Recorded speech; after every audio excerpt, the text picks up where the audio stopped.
All right, so this is a little bit of a bonus podcast. Unfortunately, this was supposed to be episode 12. My co-host Dave couldn't make it today, so this is going to be what I will call a bonus podcast. I'm flying solo with a good friend of mine who goes back to my days living in downtown Troy next to a legendary bar, I guess is the best way to describe it.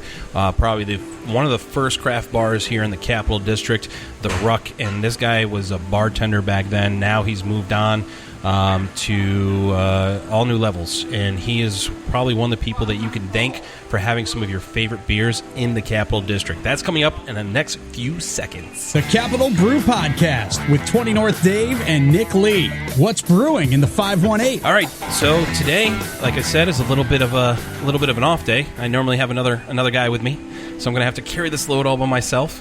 Actually, I didn't even tell him that I was doing this podcast today without him. So, but I do have somebody who's going to help me carry that weight. His name is Nuzzy, or you may know him as Nuzzy.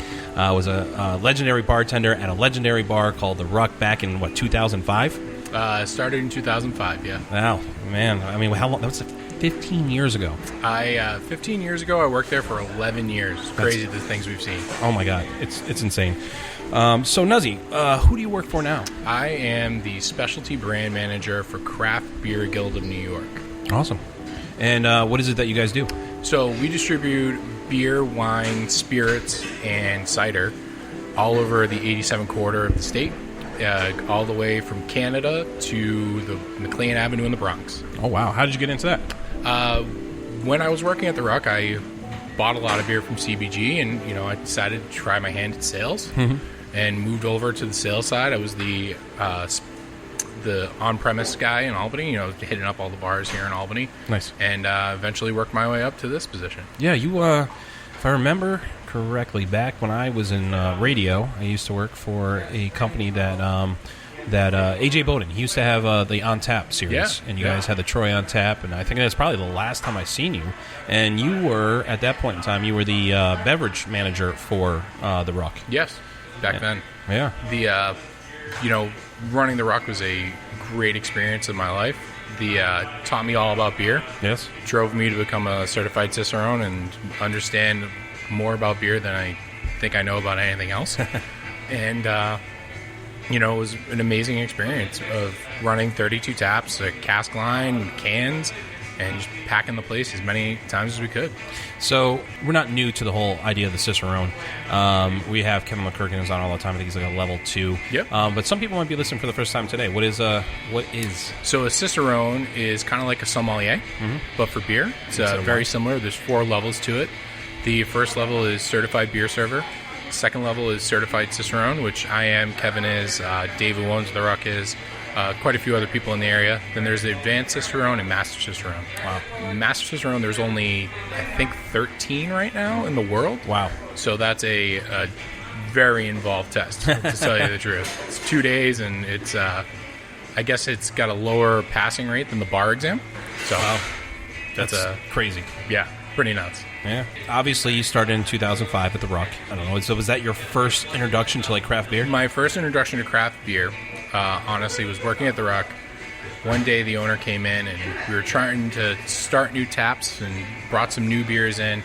And one of the first beers I tried was Stone IPA. Oh, wow. I remember that. The Arrogant Bastard. Yep. Arrogant Bastard, Stone IPA.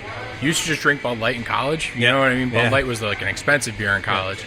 And then trying Stone IPA was just like, what is this? This is beer? What on earth is that? What is up with it? And it had a badass bottle. Yeah, it had a big-ass bottle with silk screening on it, which is, very well represented. The handles back in the day were actually made out of stone. Oh, wow. So, when you went to open the faucet, it, moved. Wow. It was a heavy weight. It was a bit heavier than a paperweight, And you're just like, what is up with this? What? And you just kind of go, this is different. Why is it different? On the bottle. Yeah, exactly. What's up with this? So it kind of makes you dig in more and kind of figure it out. So that just led to a lot of things. We installed a new tap tower there. I remember that. I wanted you, because I don't know if you remember this.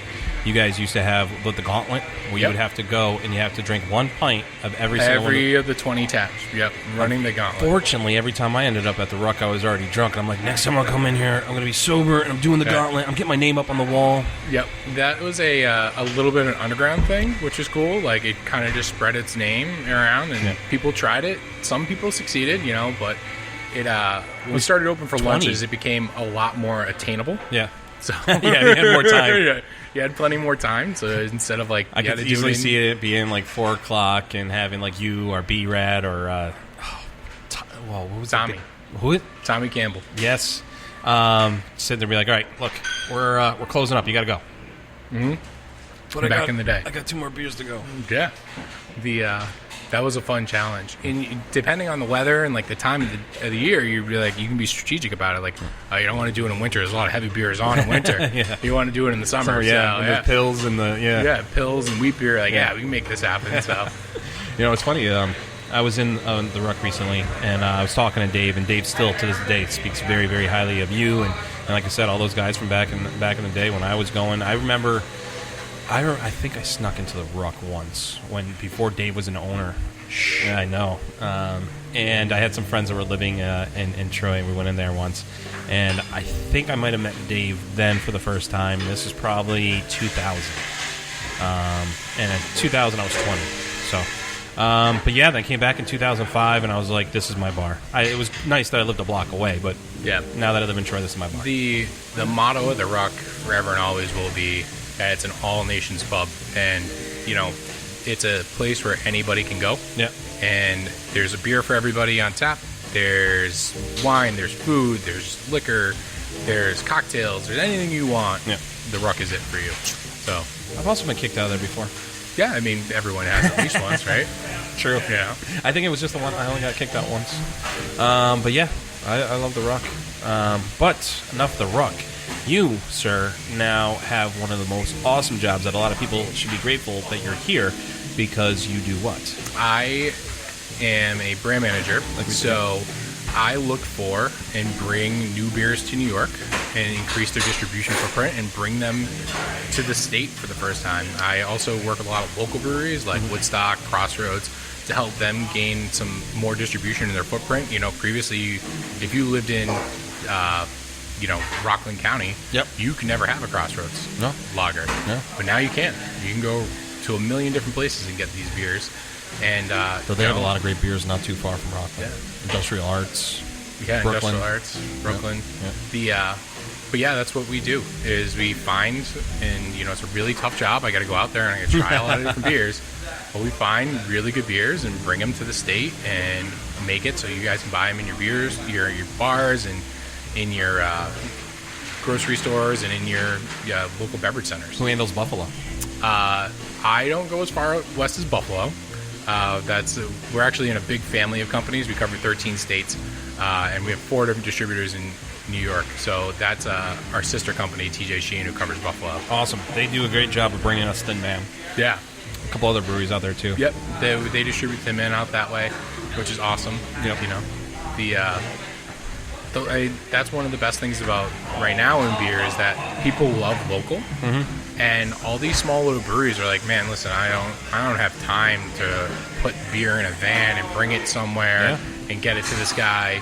He's called me 10 times at once. I'm like, don't worry, we got that for you. We take care of that. And that allows breweries to really concentrate on brewing, which at the end of the day, they don't want to lug kegs. No. They want to brew beer and make the best product they can. Yeah, exactly. And it's funny. There was times where I would go to just this. There was this place out Harry, not Scary. Either way, going out towards Scary, there's a bar out there, and they had a ton of taps, a lot of craft beer. I was like, oh, you guys have any Wolf's Hollow? When Wolf's Hollow first opened, he's like, nah. He's like, I went there once and got a keg, but that's just too far for me to drive. And I was like, they don't deliver it? He's like, no. I was like, nobody delivers it? He's like, no, you have to go and pick it up. And it's now that's no longer the case with Wolf's Hollow. You can get it at a lot of different places. Totally. But they still do that all themselves. Yeah. I don't know if they're delivering. Are they delivering it? Yeah, they deliver it themselves. Kyle loads up a pickup truck and brings them places all the time. It's crazy. And then you talk to like Fidens, And at this point, right now, they're not. They have in the past, delivered a couple kegs here and there, but for the most part, it's you have to go there and pick it up if you can get it at all. So totally, yeah. And in crowlers, no less now. That's all they're really doing. It's crazy. The logistics of all that stuff are very weird. Yep. You think it would be easy, but the SLA has a lot of rules that you got to follow to the T. Yep. So you got to have licensed vehicles, you got to have all these things. So it's not easy to make sure beer gets delivered, to the places it's got to go. And I don't know if you've been in a bar's basement, but they're kind of cramped, and I don't know how many listeners have ever lifted a keg. Yeah, they're heavy. They're like 185 pounds. Yeah. So it's a thing. You're going to be hunched over lifting a 185-pound can. Putting them into tight spaces, you got to be a little bit of a burly person. You do have some women that do it, but most of them are men that are. They don't go to the gym after work. I'll tell you that. No, they take care of the CrossFit while drinking. Yeah, exactly. They have one of the fun jobs for that. Yeah. I mean, I tell people all the time. Obviously, I'm no expert if you listen to this podcast, but I do get some pretty good perks out of it. So that's the reason why I started it. Yeah, some great beers to be had. Oh yeah, I've had a lot of great stuff on, especially locally. It's kind of cool to have you on because you do handle so many breweries that aren't as local as your Frog Alleys, as Rare Form, as Browns, as you name it, Druthers.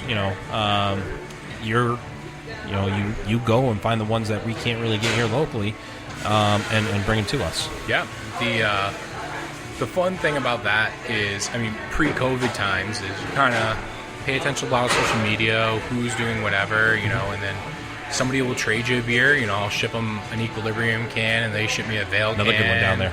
And it's kind of fun trading off. You're like, all right, this one's really good. I gotta talk to these guys. So. Recently, our biggest launch has been Three Floyds, which has been a Midwest powerhouse for generations. But they weren't able to have enough brewing capacity to service other states because of the demand there. And they finally upgraded their brew house, and now we're bringing them to the capital region, and they are selling like hotcakes because now that's accessible to somebody. You don't have to get it on a plane. You don't have to get anywhere. And now a beer you might have wanted is now available in your backyard, especially when you can't travel. So that's awesome. Fun. Yeah, man. Something we were talking about a little bit before the podcast was that I went to a Fidens. I don't know if anybody follows us on Instagram or Facebook or Twitter or any of all that other stuff. Please do at any point in time. Follow us on all those social medias. But I went to Fidens for a can release with a company called Other Half, and that was something that you put on. How'd that come about? That whole situation was kind of cool. The guys from Fidens, really good friends with Other Half, which is awesome. A lot of brewers are friendly. Fidens actually, I don't know if they told you this or, I don't want to break the seal on this, but they upgraded their brew house. Mm-hmm. They're getting a new brewery, so they can make more beer, which is great for all of us. But that caused them to have like a 2-week delay, and they aren't going to be able to make as much beer as normal. Mm-hmm. So they wanted to offer their customers something. Yeah. And they knew that Other Half is something that their customers would love. So we coordinated and set it up so that Other Half dropped off beer to Fidens. Fidens released it, and that covered a gap week for Fidens where they weren't going to have any beer for sale. And now that's happening. And, working with connections like that, we've actually were able to arrange a lot more Other Half from New York City to come up. We actually have a release we just planned today with Oliver's Beverage over in Albany. And they'll be doing a release next Saturday. I don't know what podcast time is, but let me look up the actual day to tell you. It is going to be Saturday, September 26th. Okay, so 2 Saturdays from now. Yeah.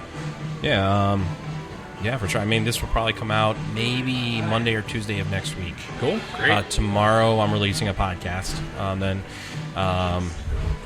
next week I'm going to do Fidens on Monday. We'll probably release that on Wednesday. And then Wednesday, trying to fit in one more podcast. I am actually going to be leaving, let's call it a business trip, to a state that has been forbidden. So I have to quarantine when I come back. Oh, that's fun. So the time that I'm there, so I'm trying to get in as many podcasts as I can before that happens. So I'm not sure exactly when or how I'm going to release everything, but I'm planning this one on for like Monday or Tuesday of next week. Great. So if anyone's around, September 26th, Case of Other Half at Oliver's. And then hit me up on the gram, and I will tweet that out to our You can't tweet on repost? Repost? Yeah. I'll post on it. Yeah. I'll do a video.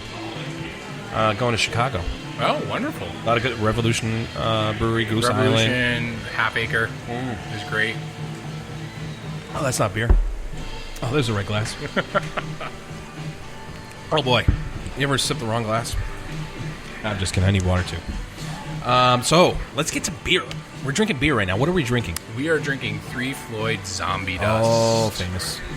This is a highly citra-hopped American Pale Ale from 3 Floyds. Has one of the coolest beer names in the world because it comes from a Motley Crue autobiography. Oh, wow. I was thinking it probably had something to do with, like, yeast or something. No, not at all. The brewers and the owners were hanging around one day, and they created this beer, and it's named after a metal song, which I can't even pronounce. And, selling really well, but they knew that the name wasn't going to ring when it was on a shelf, right? So they're just, like, thinking of beer names, and the head brewer comes in one night and goes, "Hey, guys, I was reading Motley Crue's autobiography last night, and, there's this cool combination of drugs that they were taking, and it's called Zombie Dust." And someone goes, "That's a beer name right there." Yeah. And lo and behold, that became the name of their most famous beer, Zombie Dust. So named after Motley Crue's autobiography. So it's a pale ale. Obviously, pale ales tend to be filtered, so it's not like an IPA or a New England style IPA. It is a little bit on the piney side. So this beer is it's got a great amber. Yes. And but it's not caramely amber. Yes, it's not, exactly. It's got a nice. It's got it's dryness to it. Exactly. Yeah, it's got a nice finish to it too. It doesn't. Again, we talk about IPAs or pale ales. Will sometimes have a thick flavor that you'll chew on for a little while after. No. This is. This at your palate, gives you that impression and just gives you a little bit of lingering bitterness and makes you want to have the next sip. I'm wondering, and there's a little burn. I'm feeling like this might be 6.7, 6.8 in alcohol content. It's up there like the 6.7, 6.8. Yeah. That's for an IPA or for an IPA that's dead on. For a pale, it's a little bit higher, but it's not. It pushes that boundary, but it's good. So it reminds you of an IPA, but it's still a pale ale. And I'm more of a pale ale fan than I am of an IPA. Love me some pale ales. Yeah. They're the original crispy boys, as some would say. And the wonderful thing about this beer is that it is bright on the palate. Yeah. It's bright when you drink it. It's got a little crisp. It's got a little bit of snap, kind of, and it's that pop hits you and it doesn't linger. Yeah. It's great. It's a good food beer, man. It is. I really love this, like a bacon cheeseburger. Yeah. You get that big power, oh my God, that was so great. And then you drink this, you're like, all right, now I'm refreshed. Yeah. Well, I was eating that before this started. I hadn't eaten anything all today. So we're at the Ale and Oyster House. I haven't mentioned that yet? No, I don't think we did. Oh my God. So we're at the Ale and Oyster House in Albany Ale and Oyster House on New Scotland in Albany, and I came rushing in. I quickly set up everything, and then I ordered food. Poor Nuzzy sitting here waiting. I mean, we're in New York State now. We have to order food with our beers, so it's perfect. It's funny because a lot of technically, I don't consider this dining or socially out drinking. We're doing something, so I don't know. We probably do still fall in that. But there's times we'll go to a brewery after hours or before hours, and But I apologize. I had to order food, and I had the pretzels in chive cheddar cheese sauce, which was delicious. Really hot at first, but it was really delicious. And that I have some of that after flavor, the chive and that cheese. Goes very well with this Zombie Dust. Yeah, that cutting flavor of the hops is awesome. Yes. Yeah, there's like you said, a burger would be great with this. Pizza would be good with this. That's one of my favorite things. There's this bar in D.C. It's a chain, actually, I think. It's called Pizza Paradiso. Oh, right. And they have all these amazing pizzas and then all these awesome, amazing craft American beers. And, there's this one that I forget the name of, but it's got cured meat, hot honey, and arugula on it. Wow. And I always have that when I'm in D.C. with pale ale. Yeah. And it's just get that little bit of heat, a little bit of sweetness, a little bit of cure on that meat and cheese, and just need something to snap you right back to go for the next piece. It's awesome. Yeah, so one thing that we kind of realized when we were doing when we try to pair our foods with on our last podcast, or on the barbecue podcast, is we noticed that there was two different ways that you can pair a beer with food. One would be it was contrast, and one was complement. So like you would have like with Jay's jalapeno poppers and the smoky rare form, the smoky pills there. They contrasted. Whereas, we had a farmhouse saison. Saison DuPont probably. Yeah, that went that complemented the bruschetta that we had. Oh, so amazing! Yeah, those phenols from the east. It's awesome. Yeah. What's really cool about pairing beer and food is that there's the comparing or having similar flavors. There's contrasting flavors, and there's the ingredients of beer, right? So like beer's four things: it's water, hops, yeast, and malt. Yeah, and those malts have such a wide range of color and density and things to it that like that roastiness you get from a stout it just goes so good with like pot roast and like that unctuous flavor. Or nice steak. So like umami, or like a porter with a steak. Exactly. Those are just amazing. But one of the best parts is hops nowadays. Back in the day, the hops have a very much a terroir to them. So like English hops are very earthy and like mushroomy.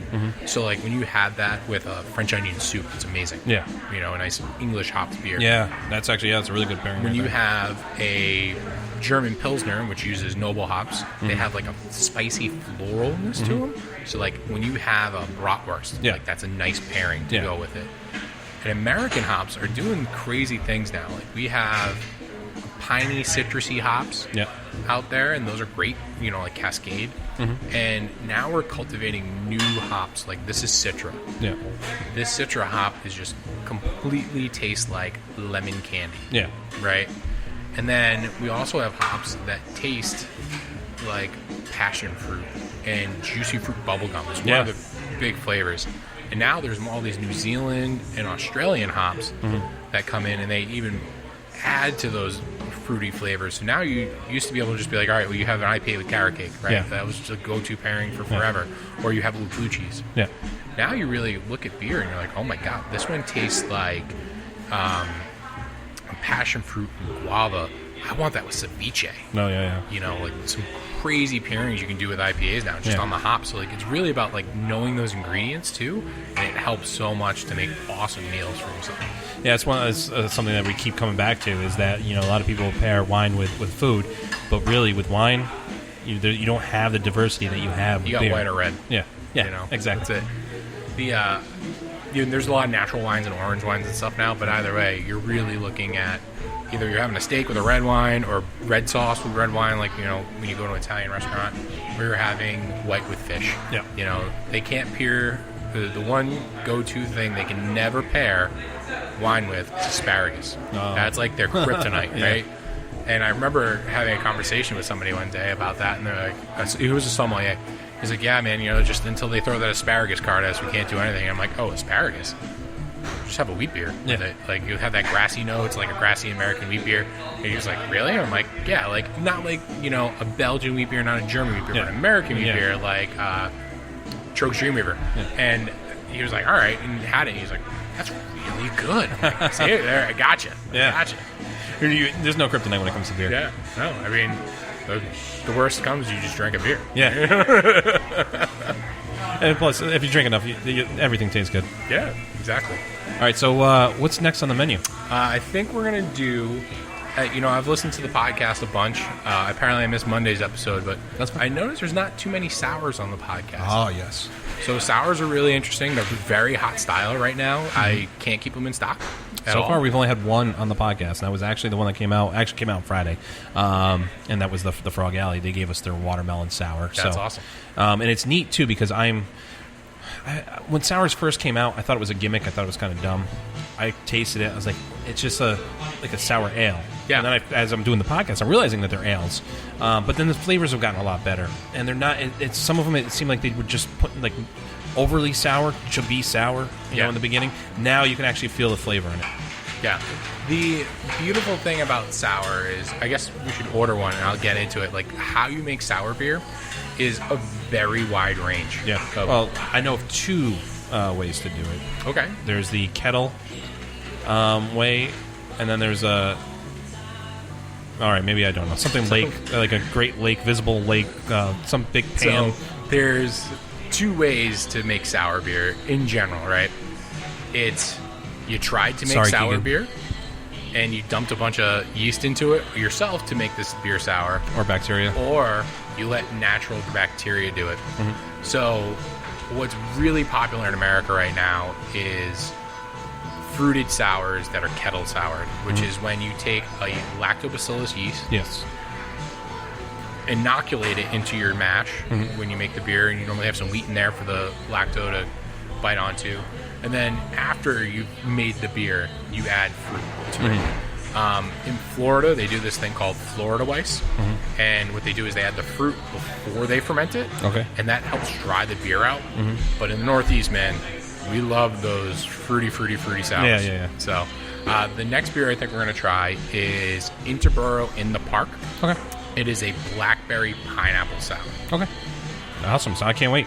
Fruited sour from Interboro.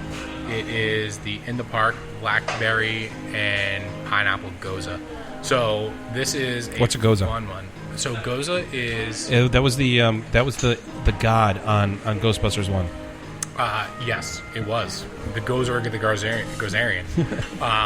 So goza is there's two different types of sour German beer. Okay.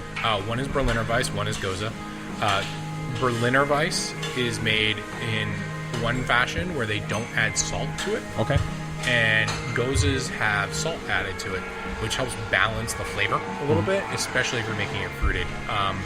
Now, granted, they don't add fruit to it like this. Normally, they make Berliner Weiss, and then they have syrups on the side when you're serving. Oh, wow. Traditionally, it's raspberry. There's some fire. Traditionally, it's raspberry or Woodruff syrup that you add to it. That's kind of cool, but in America, we just make whatever we want to do with something and bastardize it and put the fruit right in. So these are really hot in the summer. I see people putting these in slushy machines and serving them. It's awesome. So I would imagine putting it in a slushy machine, you might lose some of the carbonation, but I guess you gain the ice. You get a lot of texture in it that way. So this beer wakes you up. Is got a little bit of sour taste, not super No, crazy, it's not. because it's balanced out with that fruit. See, that's what I was saying. I think they've come. I think sours have come a long way since they first became popular here locally. These tend to have like a lemony tartness. It's almost not sour at all. Yeah, exactly. It's tart, well balanced. Yeah. The lactobacillus produces like a lemony tartness. Yep. The other way to make sour beer is through wild fermentation. So there's a bunch of different ways you can do it. To make the wild fermentation, but at the end of the day, you're going to get some different bugs in there, and when you have those different bugs, they make a more vinegary taste.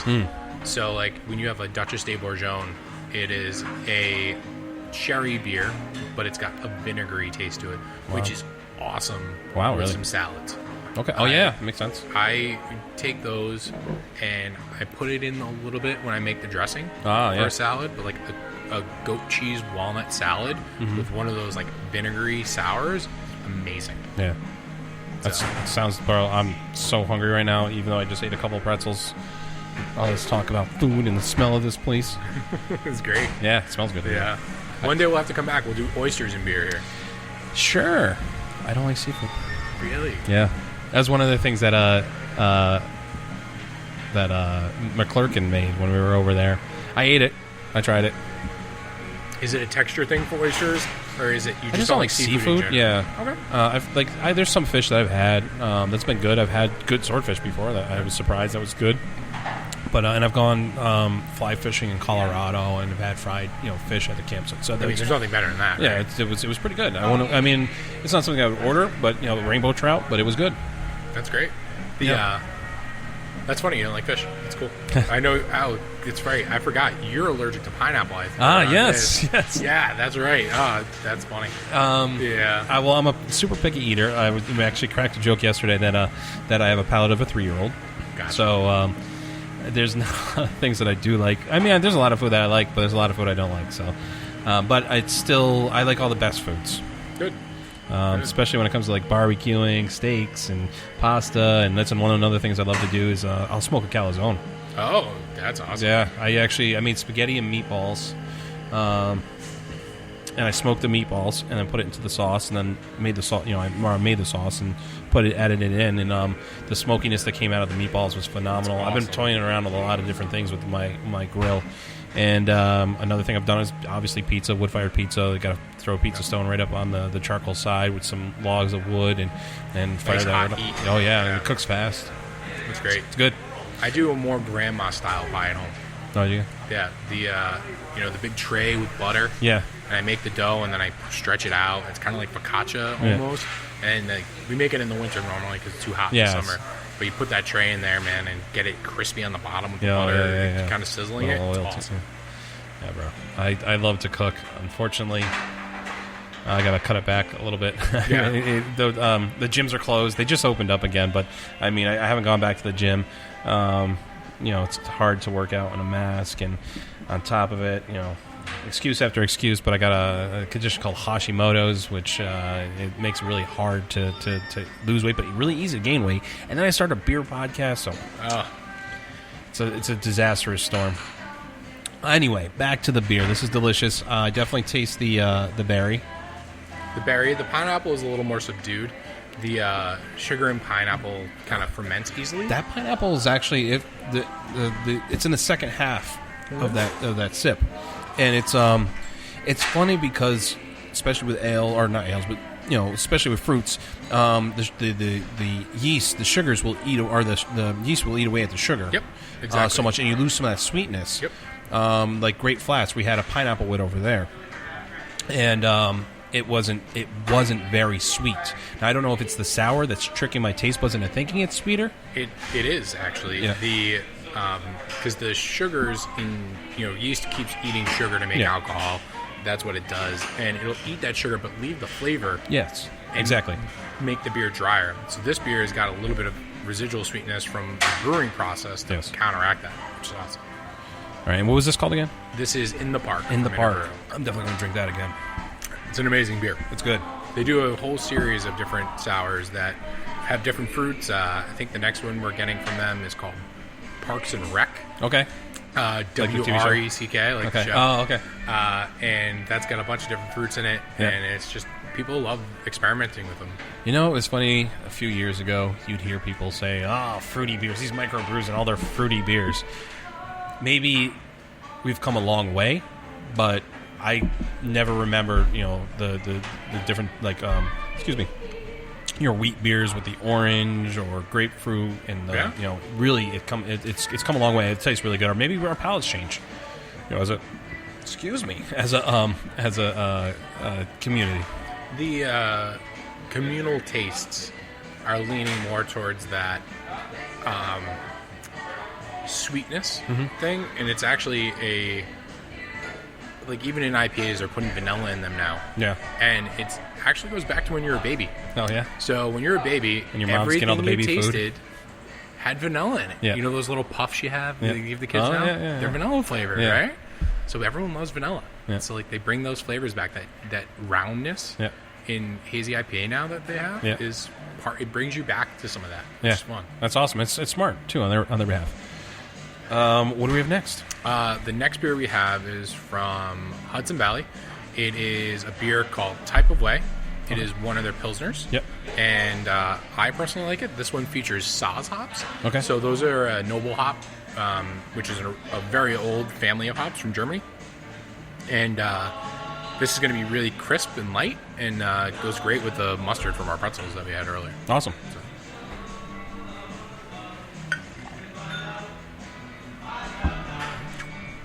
Cheers. Salud.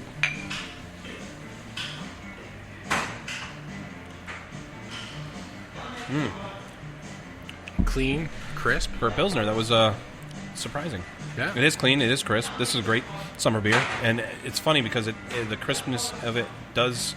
I think it's a good merging. Not so much a summer beer, but a beer that goes into the fall season. Yeah. Yeah.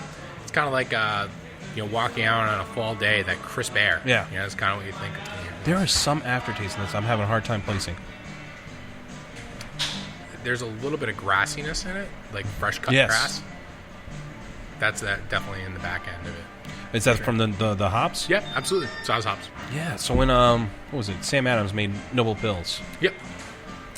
So Noble Pills was a noble hop pilsner.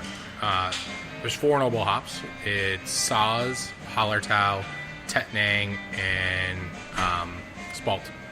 And those hops are all grown in the Tettnang region of Germany. Okay. So that's like a special area. So if you ever watch a Sam Adams commercial, they always say with the best Tettnang hops. Yeah. Imported from Germany. So the best Noble hops. Yeah, exactly. So they give you that flavor. So like I said, hops have that terroir.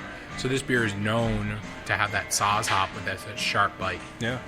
It's good. It's really good. This is interesting. Interesting is the best way to describe it. It's good. It's good, but it's interesting. It's just a different taste. Not something I'm used to tasting in a Pilsner or most beers. Most Pilsners you have, at the end of the day, Budweiser's a Pilsner. Yeah. American Pilsner aged on Beechwood. Yeah. But it doesn't have that true taste. And you can go into the beer store and you can buy an Einger Pils or a different bunch of other German Pilsners. At the end of the day, they'll sit on a boat to get here. So that hopping dies down over time. Yeah. And is less impressionable. There's actually an importer in America that does a really cool thing where they bring the beer over in giant, you see the milk containers, the guys delivering milk in the big trucks. They ship those from Germany, fill them up, then they have them send the hops to America. Mm-hmm. And when the beer gets here, they add another dose of hops to them. Wow. So it has a bigger impact in there. It's super, really floral and pungent that crazy. You wouldn't expect. And if you could taste that beer that was packaged in Germany, shipped to America, and then you could taste this, and you would just be like, what happened here? Yeah. This one sit in the back of the fridge for a long time, and it's amazing. Yeah. No, this is good. I like this. The Pilsner is my favorite to kind of go to. It's my go-to style of beer, which I always like finishing on them. I like starting with them, too. The Rathaus Pils is one of my favorite Pilsners. Sounds familiar.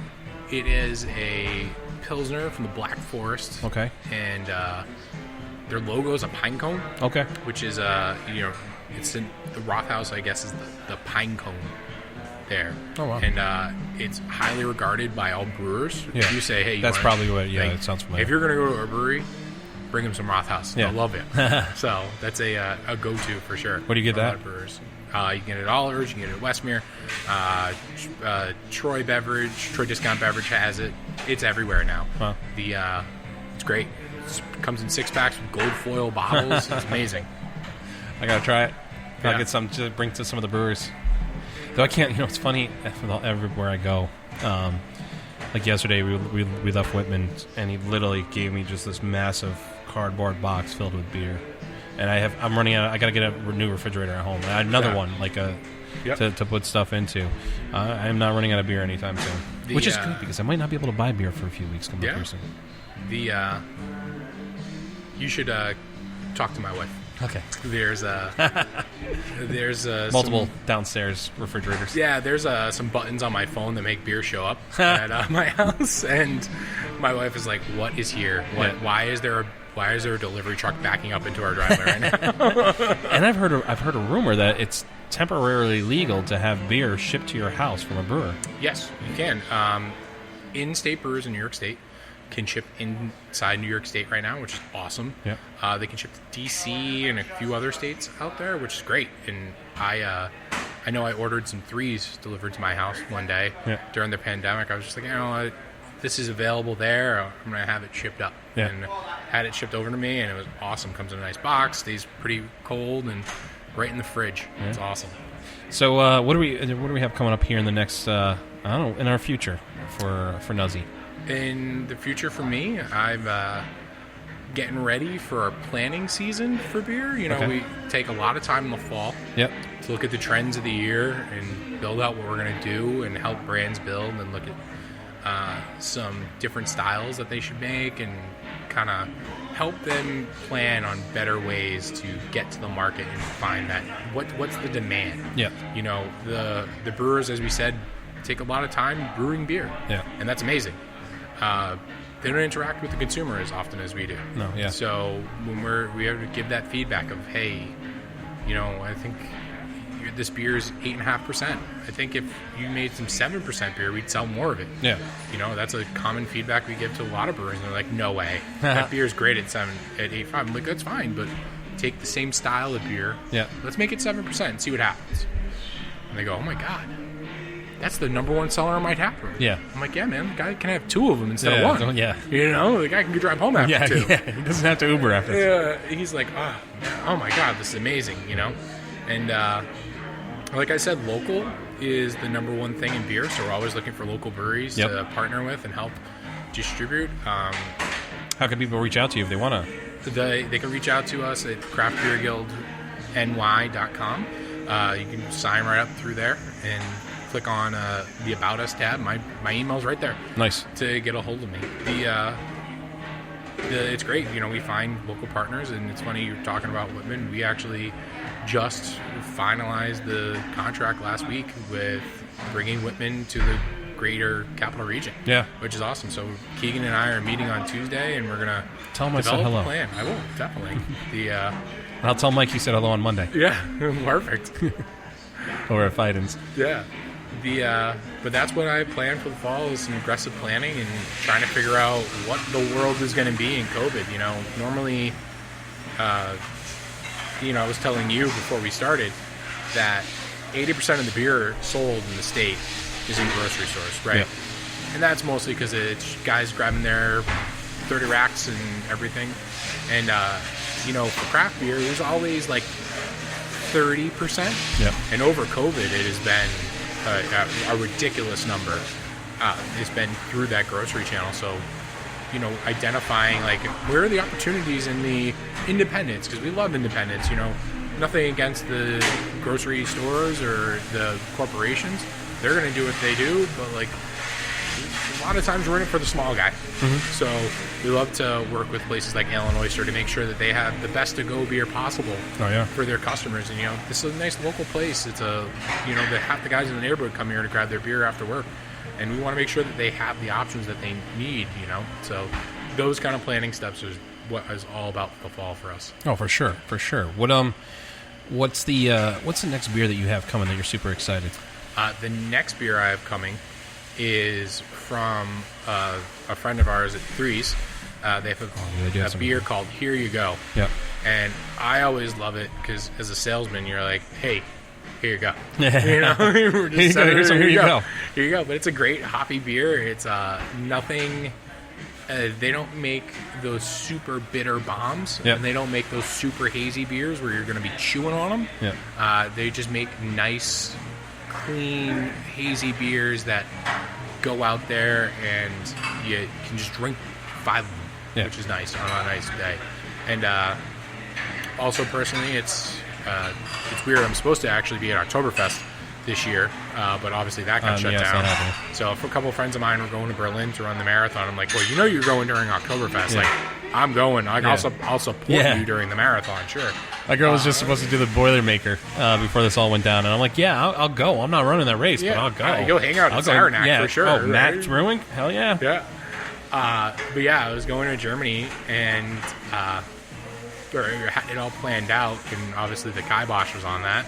So my friends and I who are going, we're going to do a little Oktoberfest next weekend at our house and put some brats on the grill. And I'm going to go out, I'm going to get some Bitburger Oktoberfest. Yeah. And maybe some Rothaus and some little Schneiderweiss and have a nice German beer kind of night. So that's like, that in the long run, that's the beer that I'm thinking about right now. So I'm just excited for an Oktoberfest. You got to get like massive steins. You have to have competitions in your backyard. I've got the ceramic mugs at home. It works. That's the traditional. Oh vessel. Steins, yeah. Yeah, traditional Stein. There's 6 of us, and I got 6 of those ready to go, and we're just gonna have some brats and drink some beers and have a good time. Somebody mentioned renting lederhosen. I don't know how I feel about that, but I think it's gonna be a great time. Just close your eyes. It's close enough. You don't have to. You don't have to wear a lederhosen. We have some lederhosen T-shirts at work. That works. I might grab that those works. from some people. Good enough. Yeah, it looks like a lederhosen T-shirt. It's fine. It's not a big deal. So. All right. There was something else I wanted to ask you, but I drink too much beer too often, so I don't think I remember what that was. Guys, I just wanted to mention one thing about your host here, and this goes way back, and I don't really know how many people know this about him, but and this being an audio thing, you're never going to see it, but Nick has the best license picture in the history of the world. I don't anymore. You don't? You changed I changed it. So back in the day when I was at the Rock, obligatorily, I knew Nick, but obligatorily I would have to check his ID. And I wonder if Dave knows this. I literally looked at the ID one day. I go, "Really, man?" And he's like, "Yeah, I did it." And I'm like, he's winking in his picture. It's my mean face. Yeah, he has like, hey, a little it does look like it looks like I'm winking, but yeah. So there's a story behind that. Oh, let's hear it. All right. So do you remember Brooklyn Brewery restaurants or whatever? Brooklyn. It was in Rotterdam Square Mall. Brooklyn something. Brooklyn Brews. Brooklyn. BB, I remember BB is ringing off, but there was a restaurant in there that I think it was part of the brewery. I could be wrong. So anyway, I go in there. I was 22 years old, and I had an ID of me when I was 16, but it still looked like me. I had glasses on. Yeah. As everybody does. Yeah. Yeah. And so I show her, and she's like, "This is a fake ID. You gotta get out of here." I was like, "No, that's my real ID." And she was being really mean and rude about it. She was like, she just started screaming at me, like, "You got to get out of here. You can't be in here. This is a." And I'm like, "Lady, calm down. I'm serious. This is, And I was there with like my boss. Jeez. Yeah, we had a meeting at the mall, and we went to go get some food after. I got kicked out of the place. Like, we had to leave. Nothing. Yeah. So I said, "Remember this face." And so when I went the very next day, got my photo taken at the DMV. Oh my God, that's amazing! And I tried to mimic the face that I had, my angry face, and unfortunately, it just came out look like I was winking. Yeah, that's funny. But that's hilarious. That's a good memory. That's a really, because again, that's 15 years ago. Yeah, a long time ago. Yeah, good memory. I'll tell you, from working in a bar for 11 years, the funniest story that's ever happened with an ID. Nick's is great, but one day it's Halloween. And I don't know if you realize this, everyone's not what they look like on a Halloween. No. You got to look at everyone's ID. Yeah. One day, guy walks in, he's dressed like a gorilla. And I'm like, "Hey, man, can you take the mask off? He doesn't say anything. He just points his ID. I'm like, "I get it. You handed me your ID. Take your mask off." And he just points his ID. And we go back and forth. I don't even know how many times. But I was like, "What is your problem, man? Like, it's obvious you got to take your mask off for this." And he points his ID, and I look at it, and he had taped a picture of himself in the gorilla costume over his picture on his ID. And I realized, looking at the ID, I realized who it was. You actually knew the person. I actually knew the guy, and I'm like, "You're a jerk. This is ridiculous." So then he took his mask off right after that. I'm like, "All right, come on. This is ridiculous." So, he should have told me he was going to be a gorilla for Halloween, but, so. That's awesome. I've never thought. What's the crazy? You would see the craziest stuff with the Rock. There's one that's the kid walking around with a blue shirt on that just said "red shirt" on it. He would always be in there. Like, what? Yeah. the Rock is in a funny place in Troy where it's next to an all-girls school at Russell Sage. It's next to an engineering school, which is predominantly men at RPI, and they come to the Rock, or they did for years, and they mingle and they have that thing. But the liberal arts students from Sage have a different mentality, and the geeky kids from RPI. I went to RPI, so I can say that they're geeks. Things like wearing a blue shirt that says "red shirt" on it is the funniest thing you could think of, right? It's just hilarious. Like, you're just sitting there like, yeah. Clearly that shirt is wrong. It's very funny. Yeah. Or maybe I'm more colorblind than I thought. Yeah, it's one of those things. So a lot of funny things have happened at the Rec that I probably forgot half the stories of it, but a lot of fun stuff has happened there. I will always forget. Actually, my wife and I, our first date we wound up at the Rock. Actually, mine too. My girlfriend, not currently now. Then I was immediately pulled over after leaving. Rough. That's fine.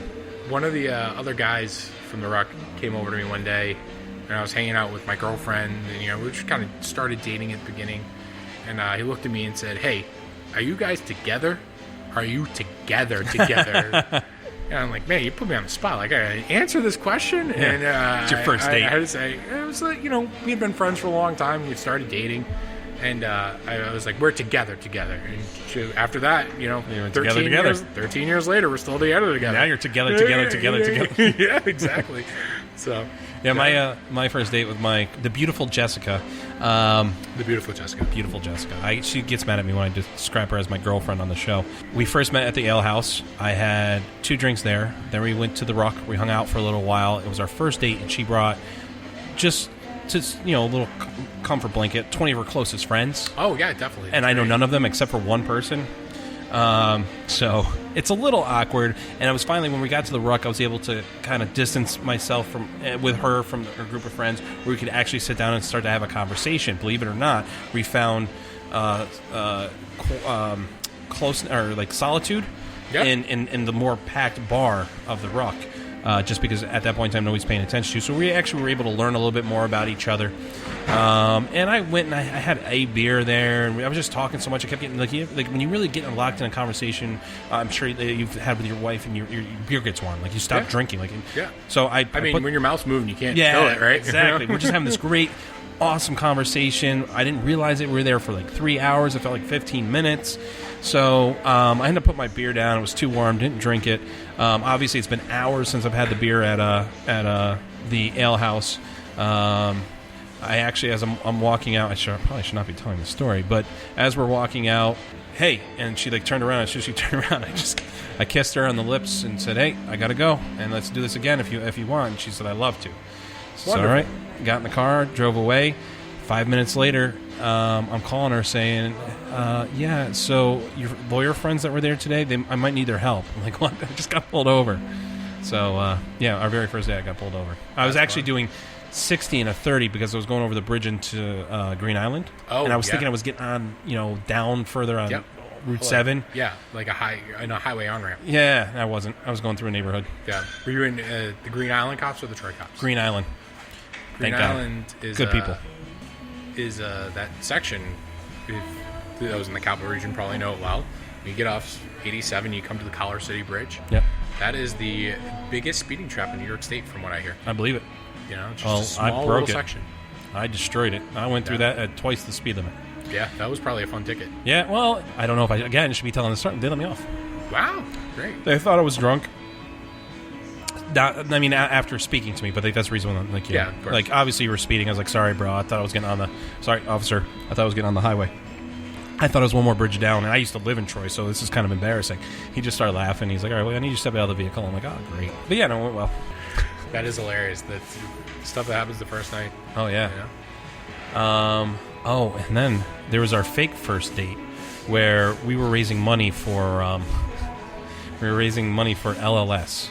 Yeah. And to show you my girlfriend's sense of humor, I go on, and I like spicy food.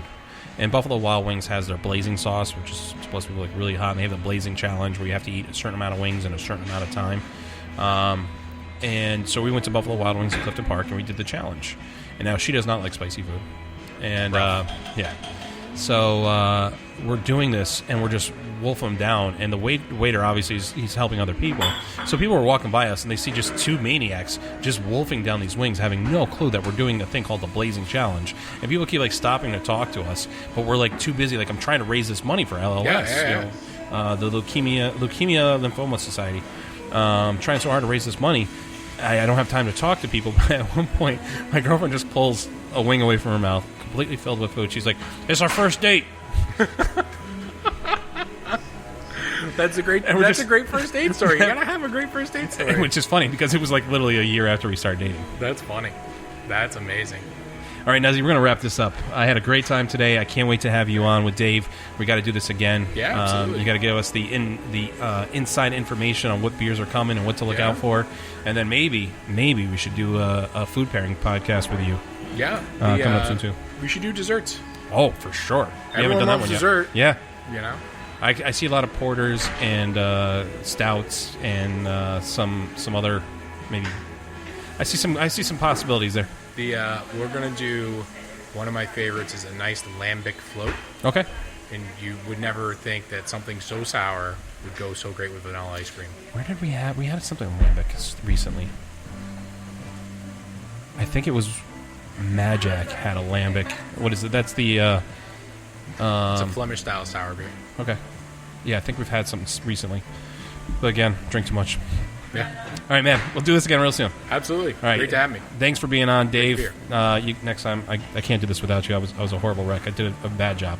All right. Thanks for everybody for drinking with us.